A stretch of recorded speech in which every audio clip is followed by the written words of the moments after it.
समझ बात आ रही है? जैसे कि m directly proportional am something ये होता है ना, क्यों? तो वो चीज आपको बताया जाता है। कौन कौन सी क्वांटिटी मेरे पास क्वेश्चन में गिवन है?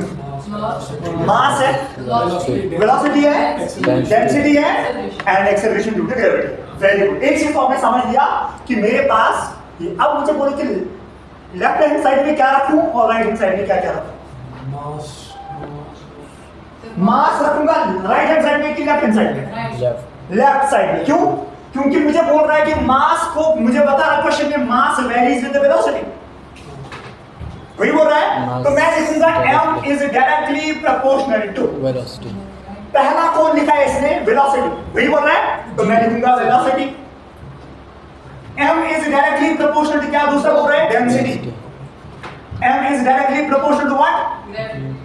एक्सेलरेशन ड्यू टू ग्रेविटी, वही है। तो मैंने जब इनको कंबाइन किया मैं लिखूंगा m is directly proportional to v raise to the power a, rho raise to the power b and g raise to the power c। समझ आई बात? हाँ, और है ना, बस एक्सेलरेशन रो लिखा, वेलोसिटी लिखा, फिर लास्ट में ना and g acceleration due to gravity. तो आगे तीन पैरामीटर्स। तो मैं लिखूंगा m is equal to k times of constant है ना क्या? v raise to the power a, rho raise to the power g raise to the power c। तो इनको आप क्लोज ब्रैकेट्स में रखो ताकि मैच हो, ठीक है? समझ आया? अब मुझे बोलो डायमेंशन इसके भी लिखने हो और इसके भी लिखने, हर एक टर्म को यहां से लिख दो और हर एक टर्म को यहां से लिखो। तो बोलो मास का क्या डायमेंशन बनेगा? m1 l0 t0। शाबाश, वेरी गुड। इज इक्वल किसके बराबर हो जाएगा? ये तो कोई डायमेंशन नहीं होगा। अब यहां पे वेलोसिटी क्या आएगा डायमेंशन? l1 हां, दैट मींस हमारे पास बनेगा इसका l1t-1 raise to the power a, वही होगा। Yes sir. फिर डेंसिटी का क्या संबंध? Mass by volume, mass by volume, ठीक है? यानी कि मास का वैल्यू आएगा m1, वॉल्यूम का बनेगा l3, मगर बाय है ना तो l-3 आया समझ? तो दैट मींस हम लिखेंगे m1 l-3 raise to the power b। फिर इसके बाद है एक्सेलरेशन, इसका तो पता ही है, आप क्या बोलो? m1 l1 acceleration 2, m1 l1 t - 2 acceleration है m1 l1 t - 2 acceleration mass l1 t - 2 l1 t - 2 कितना आएगा? पावर इज c, है ना? Power is c। ये प्रैक्टिस से हो जाएगा अभी, आप छोटे बच्चे, अभी आपको आएगा आहिस्ता आहिस्ता जी सारा याद रहेगा। अब बोलो, अब क्या करेंगे? LHS के पावर्स को ऐड करेंगे RHS के पावर्स के साथ। तो यहाँ पे m के ऊपर पावर कितना है? 1 इज इक्वल, ठीक है? यहाँ पे क्या पावर है? a minus 3b and c, भैया a प्लस, अच्छा m का देखना है b, a plus b sir. m का यहाँ पे है b, that means b is equal to 1। क्योंकि ये नीचे m वैल्यू, हां सर समझ आया समझ?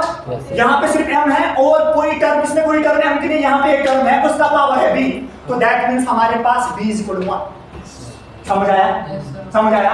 अब बोलो मुझे, यहाँ पे 0 है, 0 इज इक्वल किसके बराबर हो जाएगा? यहाँ पे हमारे पास a है, यहाँ पे -3b है, यहाँ पे c है, यानी कि 0 is equal to a -3b plus क्या शो? -2c प्लस 2c नहीं, प्लस c प्लस l1 से नहीं है, अच्छा प्लस। तो that means 0 is equal to a -3b plus c। b का वैल्यू कितना है? 1। तो दैट मींस मैं लिख सकता हूं 0 is equal to a -3 plus c, वही है। इसको ऐसे रहने दे। अब जाओ इधर, 0 t का पावर 0 इज इक्वल किसके बराबर? -a, very good. फिर -2c, फिर दूसरा 0 किसका है? तीसरा, हाँ। अब पहला है मैंने लिखा m का, फिर इसके बाद l का, फिर इसके बाद अब हमारे पास t का। तो क्या इक्विवेलेंट वैल्यू, ये मैंने वैल्यू निकाला। अब हमारे पास 0 इज इक्वल -a -2c, ठीक है? यही है। दिमाग को गलत को कुछ ठीक है, हाँ ठीक। अब यहां से थोड़ा सा मैं इक्वेट कर दूं इसको ताकि एक वैल्यू मिलेगा मुझे। मैं इसको लिख सकता हूं a + c = 3, लिख सकते हैं a plus C is equal to minus को इधर ले आऊंगा, ये प्लस 3 बनेगा। अब यहाँ पे मेरे पास क्या बना, यहाँ पे मुझे बना minus a minus 2c is equal to 0। दूसरी इक्वेशन है मेरे पास a plus c is equal to 3। वही है ये, और ये एलिमिनेट हो जाएगा। माइनस 2c से c निकाल दो, माइनस c बनेगा इज इक्वल टू 3। तो c का वैल्यू कितना आएगा, माइनस 3। वही आया, c का वैल्यू क्या आया, a का b का वैल्यू कितना आया 1। अब मेरे पास सिर्फ a का वैल्यू निकालना है, किसी भी इक्वेशन में लगा दो, निकाल दो। a इज इक्वल, यहाँ पे निकाल दूंगा मैं, a equal to 6, a plus c is equal to 3। वही है, तो a is equal to a minus 3 is equal to 3 and a is equal to 6।